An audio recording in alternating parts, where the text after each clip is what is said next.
Welcome to Table for One. I'm the narrator, and today I'm going to be talking about Terraforming Mars. This is video 7 out of 9 in this series where I'm going through my second batch of homemade corporations for Terraforming Mars based off of various sci-fi franchises. And today's video is going to be a design diary for Tessier-Ashpool from Neuromancer. Let's get rolling.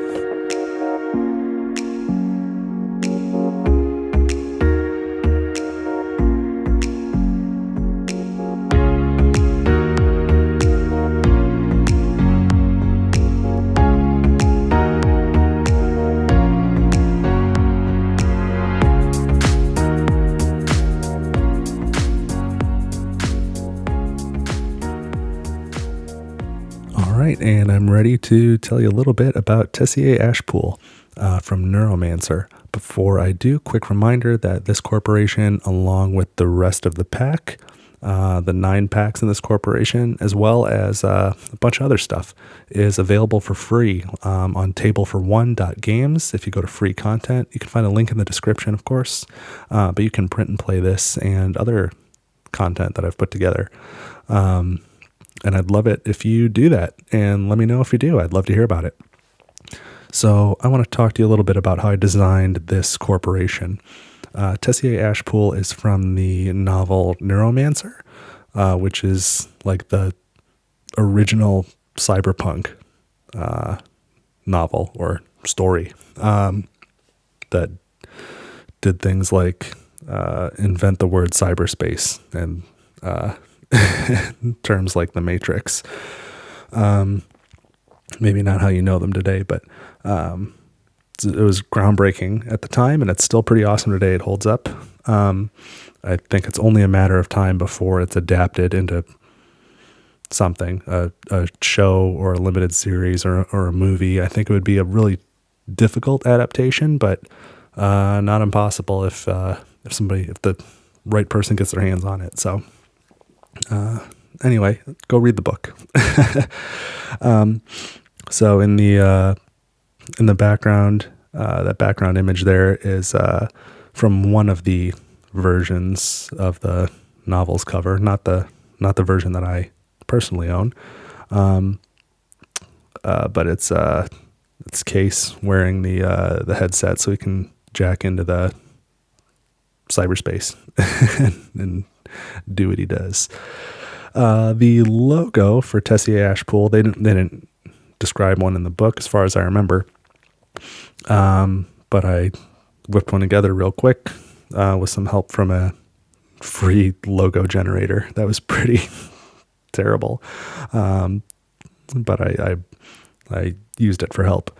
I don't really know what the heck it is. It's just some abstract symbol, but it kind of looks to me like a central point over a sphere with sort of a bunch of arms wrapped around that sphere. And I thought that was emblematic of Tessier-Ashpool, which is both a corporation and a family in the universe of Neuromancer. And they're pretty wealthy, and they went ahead and built a giant city in space.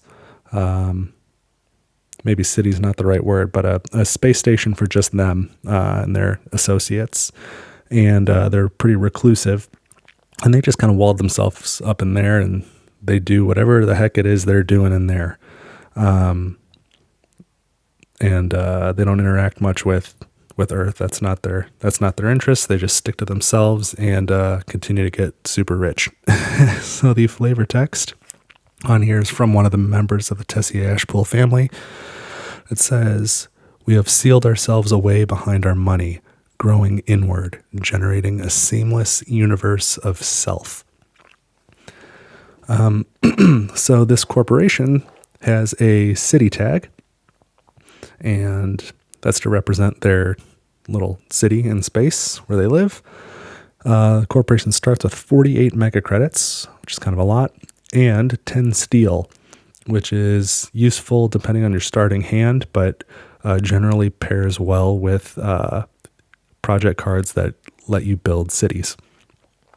So the effect, I won't read it word for word, but the idea is when you're placing any standard city that doesn't have any sort of requirements, like, it has to be placed on, one of the mountains, or it has to be placed on like Noctis City or something, no requirements like that. Just placing a standard city tile. You can choose, instead of placing it on the map, you can place it on this corporation card. And when you do that, your mega credit production goes up 2 steps. And then these, you can do this multiple times, as many times as you want. There's no limit. At the end of the game, each city tile here on this corporation card is worth 2 victory points. And they're sort of like there was a promo card. I can't remember off the top of my head. I want to say Stanford Taurus, but it might be called something else. Where you place a city tile in space, and that's what you're doing here. All these city tiles that you put on your corporation card are considered to be in space. They're space stations. They're not adjacent to anything, and so this can be beneficial, but also a detriment in the early game. If you can get your mega credit production up in the early game, you're going to see, the earlier you do that, the more benefit you'll see from it. But at the same time, it's at the cost of staking favorable areas on the map early in the game. Later in the game, it can be nice, depending on what the map looks like. If you can't get a city down that's going to have at least 2 greeneries, 2 or 3 greeneries near it, then you might get more victory points by just placing on the card and getting the guaranteed 2 points. Rather than trying to maneuver greeneries around your cities as you're placing them. So I think there's an interesting dynamic for both the beginning and the end of the game that this corporation uses. And I think it's also, I